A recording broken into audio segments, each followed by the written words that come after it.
क्या बीजेपी सरकार अब जनता को महंगाई की मार से ही मार डालेगी? लोगों की जेब में पर्याप्त पैसा तो सरकार नहीं दे रही है, लेकिन दिन ब दिन लोगों पर महंगाई का ऐसा चाबुक चला रही है कि लोगों की आह ही निकल उठती है। ट्रेन का टिकट महंगा हो गया है, खाने वाले तेल की कीमत 2.5 गुना बढ़ा दी गई है, बिजली के दामों में भी भारी बढ़ोतरी हुई है, सोना 1 लाख रुपए के पार पहुंचने वाला है, चांदी 1,05,000 रुपए से ज्यादा की बिक रही है। लेकिन सरकार फिर भी ये कह रही है कि महंगाई ठीक चल रही है।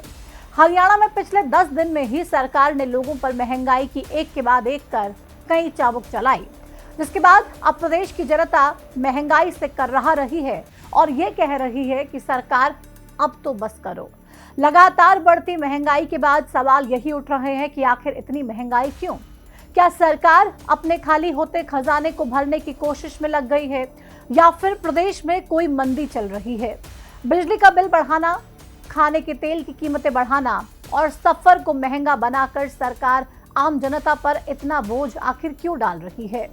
आज की इस वीडियो में इन्हीं सवालों के विस्तार से जवाब जानेंगे और समझेंगे कि कैसे पिछले कुछ महीनों में प्रदेश और देश महंगाई की मार झेल रहा है। साथ ही ये भी समझेंगे कि सरकार जो दावा करती थी कि महंगाई दर घट रही है, आज वही सरकार ये क्यों नहीं बता रही कि बिजली, पानी, तेल और सफर महंगा क्यों हो गया है। इसी साल के अप्रैल महीने में हरियाणा में बिजली के दामों में बढ़ोतरी हुई, जिसका बिल जून के महीने में आया तो उपभोक्ताओं ने भी अपना माथा पकड़ लिया, क्योंकि ये बिल पिछले बिल के मुकाबले कई गुना बढ़ाकर आया था।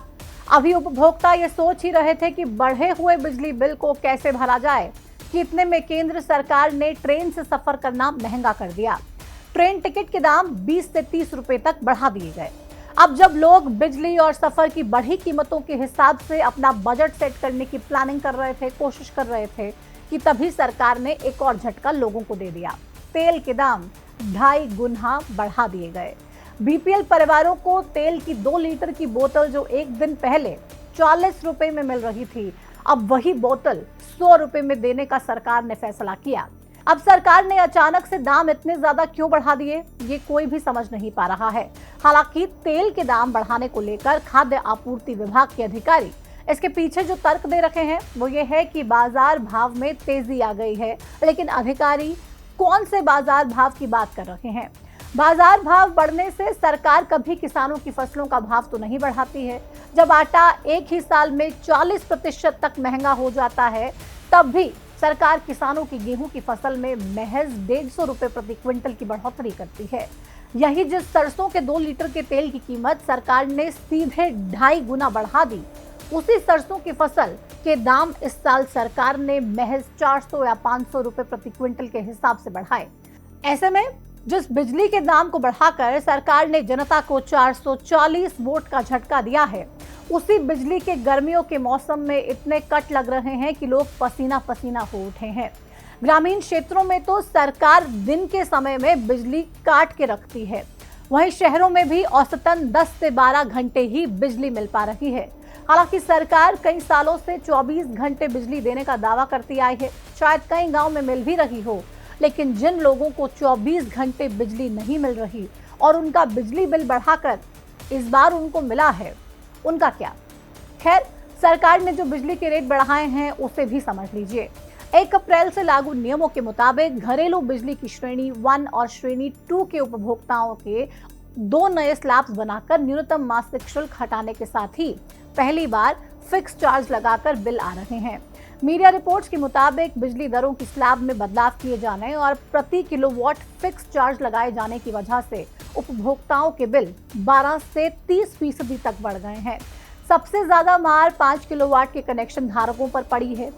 पहले जहां हर महीने 50 यूनिट या इससे ज्यादा खपत पर 2.5 रुपए से लेकर 6.5 रुपए प्रति यूनिट अलग अलग स्लैब के अनुसार बिल आया करता था, अब इसी खपत पर 6.5 से 7.5 रुपए प्रति यूनिट तक बिल आ रहा है।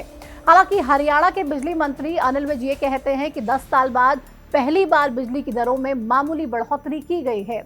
लेकिन विपक्ष के नेता और जनता ये पूछ रही है कि साहब, आप ही ने तो चुनाव में सस्ती बिजली का वादा किया था, फिर अब इस महंगाई का आखिर कारण क्या है? बहरहाल बढ़ती महंगाई के चलते अब जनता की टेंशन अपार बढ़ गई है। खाने से लेकर सफर तक सब कुछ महंगा हो गया है, लेकिन आय नहीं बढ़ पा रही है। कई मीडिया रिपोर्ट्स के मुताबिक प्रति व्यक्ति आय के मामले में हरियाणा 7वें नंबर पर आता है।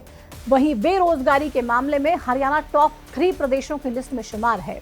पिछले साल अक्टूबर के महीने में छपी एक रिपोर्ट के अनुसार महंगाई के मामले में हरियाणा देश में टॉप 5 राज्यों में आता था। यहाँ महंगाई दर 6.20% है। हालांकि अभी आंकड़ों में कुछ परिवर्तन हो सकता है।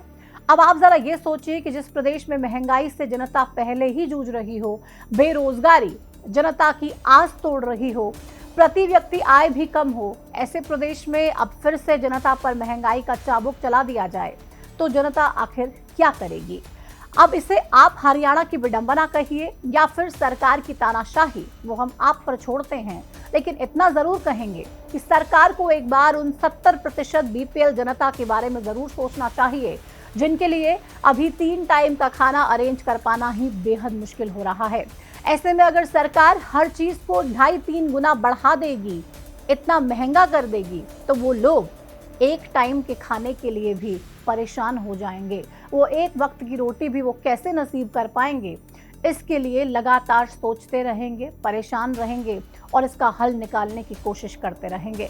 तमाम हरियाणा के लोग सरकार से ये उम्मीद करते हैं कि इस महंगाई को कंट्रोल करे और जितने भी फैसले हरियाणा सरकार द्वारा लिए जाते हैं उसमें एक बार कम से कम इन बीपीएल परिवार के लोगों के बारे में जरूर सोचा जाए, इन गरीबों के बारे में जरूर सोचा जाए कि इनको कितनी परेशानी होगी और अगर आप महंगाई बढ़ा रहे हैं तो क्या लोगों को रोजगार दे रहे हैं, ये भी सरकार को सुनिश्चित करना होगा। फिलहाल इस वीडियो में मेरे साथ इतना ही। दीजिए इजाजत। नमस्कार।